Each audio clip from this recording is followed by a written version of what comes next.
소년 삼국지 제46화 관우의 귀환 5관 참6장.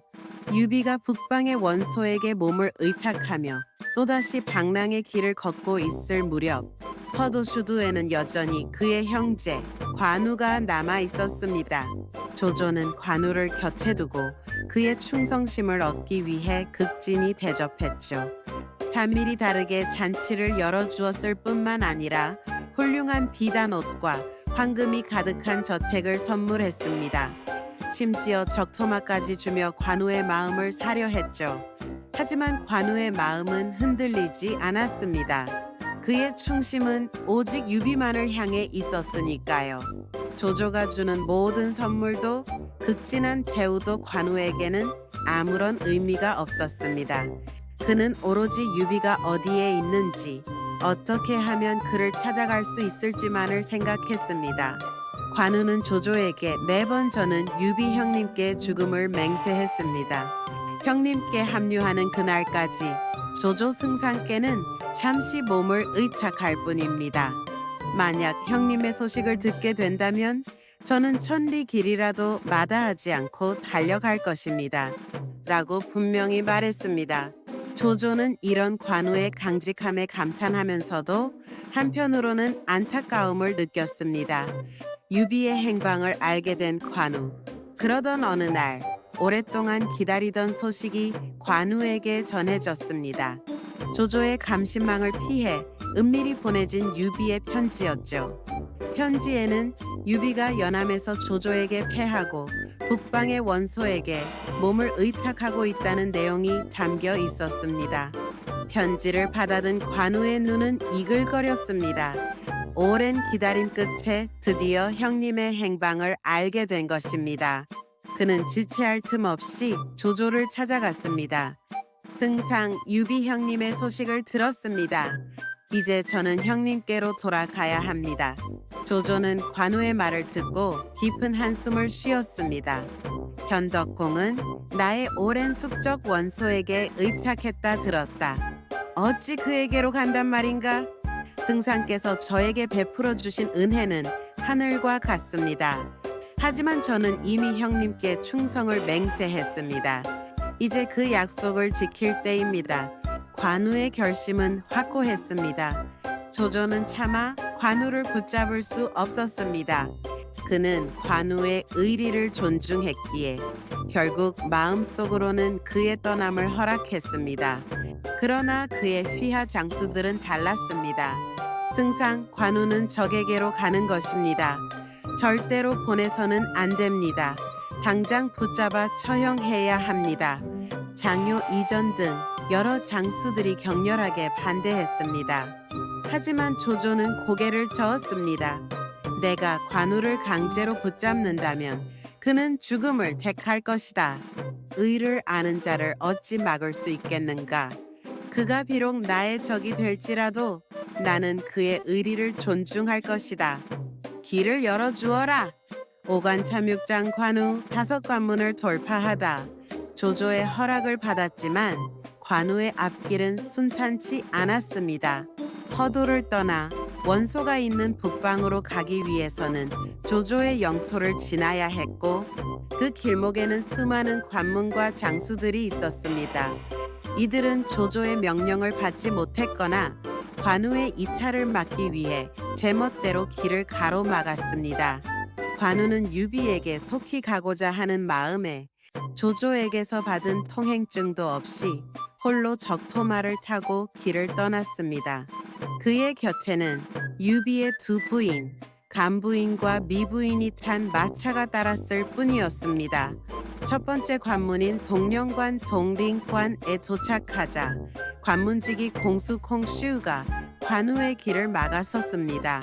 장군께서는 조승상의 통행증도 없이 어디를 가려는 것입니까? 통행증이 없으면 한 발자국도 지나갈 수 없습니다. 관우는 자신이 조조의 허락을 받았다고 설명했지만 공수는 듣지 않았습니다. 오히려 무례한 태도로 관우를 조롱했습니다. 나는 감히 조승상의 명을 어길 수 없으니 당장 돌아가시오. 관우는 더 이상 지체할 수 없었습니다. 그의 적토마가 붉은 바람처럼 달려나가자 공수는 채 손도 써보지 못하고 관우의 청룡 언월도에 쓰러졌습니다. 동령관은 그렇게 순식간에 돌파되었습니다. 두 번째 관문은 낙양로양이었습니다. 낙양 태수 한복한푸과 그의 부장 맹탄 이 관우를 막아섰습니다. 맹탄은 관우에게 감히 도전했지만 관우의 칼날 앞에서는 한낱 풀잎에 불과했습니다. 맹탄이 쓰러지자 한복은 관우를 비겁하게 속여 독화살을 쏘려 했습니다. 하지만 관우는 이미 그의 속셈을 꿰뚫고 있었죠. 관우의 청룡언월도가 번개처럼 휘둘러지자 한복마저 쓰러지고 말았습니다. 세 번째는 사수관시 수의관이었습니다. 이곳을 지키던 장수는 변희변씨라는 자였습니다. 변희는 겉으로는 관우를 환영하는 척하며 연회를 열었지만 속으로는 자객을 숨겨 관우를 암살하려 했습니다. 하지만 관우는 이미 그의 계략을 간파하고 있었습니다. 변희의 관계는 오히려 자신의 목숨을 앗아가는 결과로 이어졌습니다. 네 번째 관문인 형양잉양에서는 태수 왕식 왕츠의 관우를 막았습니다. 왕식은 관우를 자신의 집에 초대하여 밤새 잠들게 한 후 불을 질러 죽이려 했습니다. 그러나 관우를 따르던 병사 중 한 명이었던 보좌관 후반 이 왕식의 계략을 미리 알려주었습니다. 관우는 잠결에 깨어나 위험을 감지하고 왕식을 처단한 뒤 불길 속에서 무사히 빠져나왔습니다. 그리고 마침내 다섯 번째 관문인 활주화주에 도달했습니다. 이곳을 지키던 장수는 조조의 옛 신복이자 용맹한 장수 진기 친치였습니다. 진기는 관우가 감히 조조의 명령도 없이 멋대로 관문을 통과하려 한다며 격분했습니다. 그는 관우를 막기 위해 필사적으로 덤벼들었지만 역시 관우의 상대가 되지 못했습니다. 진기 또한 관우의 청룡원 월도에 쓰러지고 말았습니다. 대회의 희망 그리고 또 다른 만남, 5개의 관문을 홀로 돌파하며 6명의 조조군 장수를 베어넘긴 관우는 마침내 조조의 세력권을 벗어나게 되었습니다. 그의 온몸은 먼지로 뒤덮였고 적토마 또한 지쳐 있었지만 그의 눈빛은 여전히 유비 형님을 향한 뜨거운 충정구로 빛나고 있었습니다.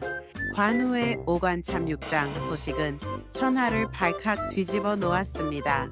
조조군 장수들의 반대에도 불구하고 관우를 보냈던 조조는 이 소식을 듣고 씁쓸한 미소를 지었습니다. 그는 관우의 용맹함과 의리를 다시 한번 확인한 것이었죠. 한편 원소의 진영에 있던 유비는 이 소식을 듣고 기쁨을 감추지 못했습니다. 아우가 살아있구나. 그리고 나를 찾아오고 있다니. 관우는 이제 원소의 땅으로 향했습니다. 그는 멀지 않은 곳에 유비가 있다는 사실에 가슴 벅찬 희망을 느꼈습니다. 하지만 그의 앞에는 또 다른 예상치 못한 만남과 시험이 기다리고 있었으니 과연 관우는 유비와 무사히 재회할 수 있을까요? 그리고 조우는 또 어디서 무엇을 하고 있을까요? 다음 이야기 예고 오관참육장을 돌파한 관우, 그가 북방에서 맞이할 다음 인연은 누구일까요? 그리고 유비, 관우, 장비, 삼형제는 과연 언제쯤 다시 함께할 수 있을까요? 구독, 좋아요는 소년 삼국지 연재에 큰 힘이 됩니다.